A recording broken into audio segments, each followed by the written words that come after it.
which spoke about the 5 qualities that a student must have.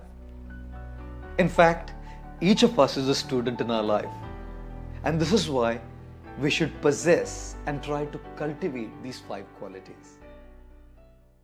Kakacheshta bako dhyanam shwana nidra tathaiva cha alpahari grihatyagi vidyarthi panchalakshanam.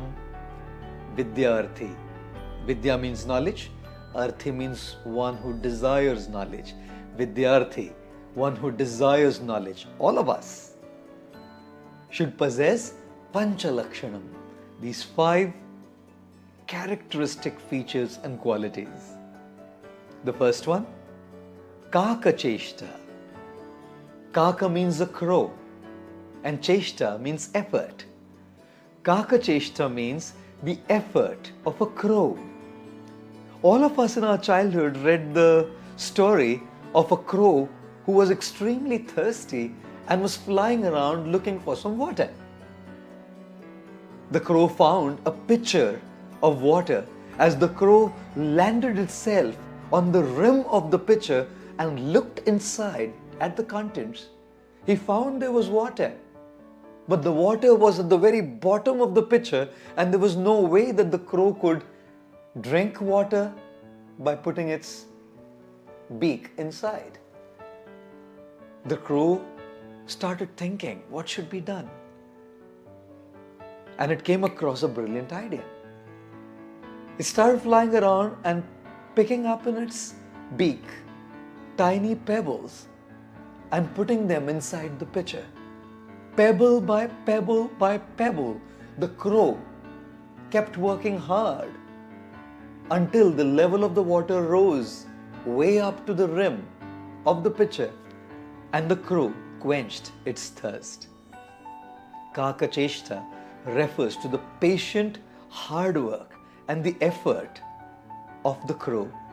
Yes, ladies and gentlemen, if we have to work on our lives, if we have to truly bring what is within outside, we have to go through some painful sharpening of Kaka Cheshta, hard work. And don't they say that the only place where success comes before work is in the dictionary? That's because S comes before W. The second quality of a Vidyarthi is Bako Dhyanam. Bako Dhyanam means the focus, the intense focus of a crane. When one looks at the crane standing on one leg, completely focused into the waters, the crane with one pointed attention is looking at the waters as the fishes are swimming inside the waters. The crane will allow the small fish to swim around and not be satisfied with them. It'll allow the small fishes to go around and swim around. The crane will focus and wait for the big fish to come. If the crane settles with the small fish, it'll lose the big fish. And if the crane wants the big fish, it has to allow the small fish to pass by and go around. Similarly in life, when we want to focus on what is important, we should allow the small things to pass by. We shouldn't be distracted by the little things. Sometimes there'll be interpersonal issues and conflicts. Sometimes there'll be some health crises. Sometimes there might be a financial crisis. So many things keep happening in life. Let the small things pass by and focus on what's important. The third quality of a student or a Vidyarthi is Shwana Nidra. Shwana means a dog and Nidra means sleep. Shwana Nidra means the sleep of a dog, or to be more precise, the alertness of a dog.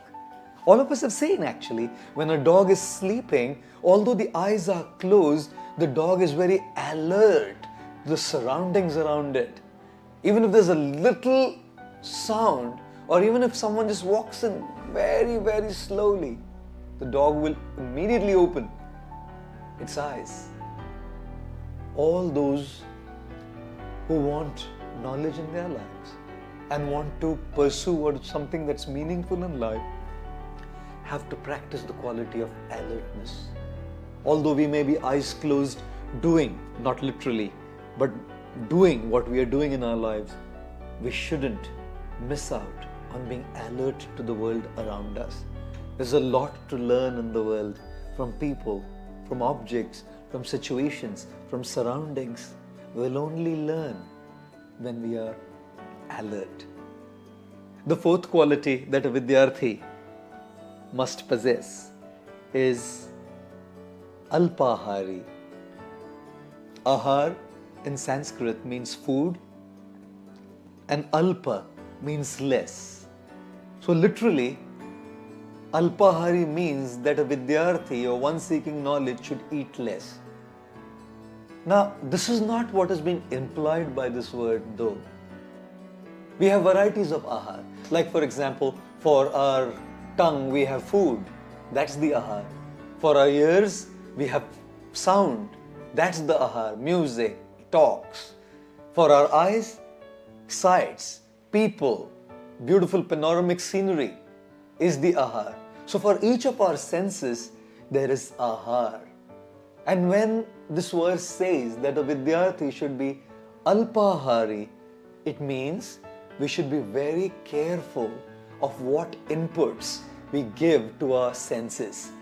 Because whatever inputs we give to our senses actually go and make a very deep, indelible impression on our psyche, on our inner systems. In Sanskrit that is called sanskar. Sanskar means that indelible impression that sensory inputs leave on our minds. I'll tell you, we give so many inputs through our senses and they leave a very indelible mark, sometimes unerasable mark on our consciousness and our minds. Therefore, when we talk about Alpahari, it means we should be very careful to choose those sensory inputs which are of value and those things that we want our mind space to be filled with. Do not subject yourselves to unwanted things in the world around which will go and occupy your precious mind space, which should not be taken by unwanted, less valuable and less priority things. Your mind space is meant and reserved for the most important and valuable things. The fifth thing, or the fifth quality that a Vidyarthi must possess is Griha Tyagi. Griha means home, Tyagi means to give up, leave. In the ancient eastern world of India, students would leave their home at early age and go to study under their teachers or gurus in the school which was called Gurukul. Griha Tyagi means leaving home to go in pursuit of knowledge. In its real implied sense, Griha Tyagi doesn't mean leaving home. It means leaving our comfort zone. If we are living in our comfort zone, Griha or home represents comfort zone. So if we are going to live in our comfort zone, there's no question of pursuing that which is of true value. Therefore, Griha Tyagi refers to coming out of our comfort zone, which is what no pains, no gains means. And thus, these 5 qualities, Kakacheshta, the effort of a crow, Bako Dhyanam, the focus of a crane, Shwana Nidra, the alertness of a dog, Alpahari, giving the right inputs to our senses, and Griha Tyagi, coming out of the comfort zone, are painful, ladies and gentlemen. But no pains, no gains.